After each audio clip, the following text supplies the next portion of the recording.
Finally आप सभी का इंतज़ार ख़त्म हो गया। पवन सिंह का सैड सॉन्ग, जिसका इंतज़ार आप सब बहुत ही ज़्यादा बेसब्री से कर रहे थे। भगवान करस तोहरा लइका के भाई इस गाने का शूटिंग हो चुका है। आप सभी तस्वीर देख सकते हैं कितने नए अंदाज में, नए लुक में पहली बार भोजपुरी में ऐसा बड़े लेवल का इस तरीके के शूट के साथ में पवन सिंह का सैड सॉन्ग भाई लाया जा रहा है।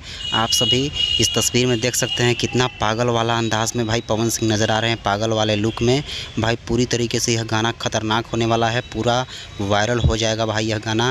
वैसे तो पवन सिंह थोड़ा गुनगुना के दिए थे कि वहीं से यह गाना पूरी तरीके से वायरल हो चुका था, पंच लाइन ही, लेकिन यह फुल गाने आप सभी के बीच में आ रहे हैं पवन सिंह की आवाज़ में। तो बस आप सभी को तैयार रहना है। मीरा म्यूजिक से रिलीज़ किया जाएगा प्रियांशु सिंह के चैनल से।